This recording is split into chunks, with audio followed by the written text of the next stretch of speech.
Who's actually going to get the most out of a compact folding treadmill? Who should just keep the jog around the block? And does the price make sense for someone who just wants to move a little more each day? Those are the three questions that keep popping up whenever I see a piece of equipment like this on a shelf.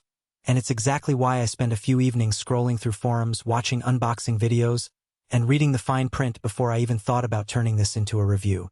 Link is in the description if you want to check the product details on Amazon. First off, let's talk about the situation most of us find ourselves in. A home office that doubles as a living room, a spare bedroom that's already full of clothes, and a schedule that makes a 30-minute commute to the gym feel like a luxury. The Jenkoj folding treadmill promises to slip into that tight space, fold up when you're not using it, and even sync with your phone for a little extra motivation. The promise is tempting, but the real test is whether it actually fits into the rhythm of everyday life without turning into a storage nightmare or a half-hearted fitness gimmick. If you're someone who works from home and gets the occasional, I need to move reminder after a long stretch in front of a screen, this treadmill could be a good match. The fold-up mechanism is designed so you can roll it away on built-in pulleys, which means you don't have to clear a permanent footprint in a room that already feels crowded. I tried the folding process a couple of times. The treadmill slides forward, you lift the handle, and the deck collapses neatly. It takes about 15 seconds to get it out of its folded state and another 15 to push it back, which is a realistic amount of effort for someone who just wants to hop on for a quick walk between Zoom calls. On the flip side, if your workout routine already includes longer runs, hill repeats, or high-intensity intervals, you might find the motor power and deck length limiting. The product description doesn't brag about a 4-horsepower motor or a 20-inch belt, so you can expect a modest speed range that's perfect for walking or light jogging, but not for serious mileage. That's not a flaw per se, it's just a matter of aligning expectations. If you're looking for a treadmill to replace a gym session, you'll probably end up feeling cramped and under-challenged. One of the features that caught my eye was the LED touch panel. Instead of a cluttered array of buttons, you get a smooth glass surface that reacts to a light tap.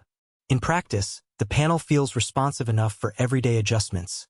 You can start, stop, and change speed without fumbling for a physical button. The real benefit shows up when you're in the middle of a call. You can glance down, swipe a finger, and the treadmill obeys without you having to pause the conversation. That kind of low-friction control matters when you're juggling work and health. The treadmill also advertises a Bluetooth connection that lets you pair it with your phone.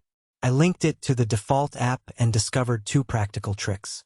First, the app logs your steps, distance, and calories, which can be a nice visual cue if you're trying to hit a daily step goal.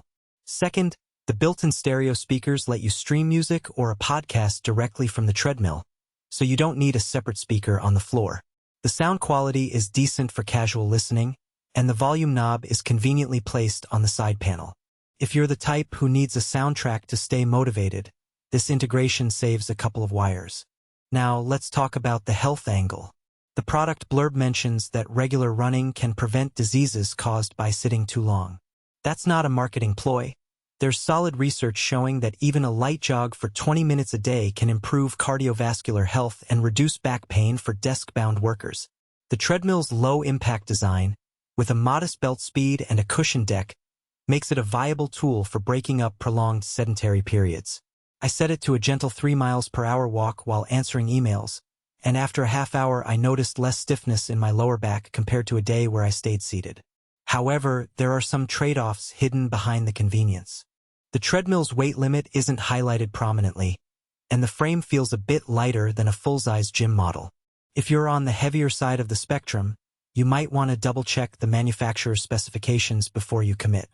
Also, the deck is on the slimmer side, which can feel less stable for someone who tends to stride long or leans heavily while walking. In my tests, the treadmill stayed put on a carpeted floor, but on a very smooth wood floor it had a slight wobble at higher speeds.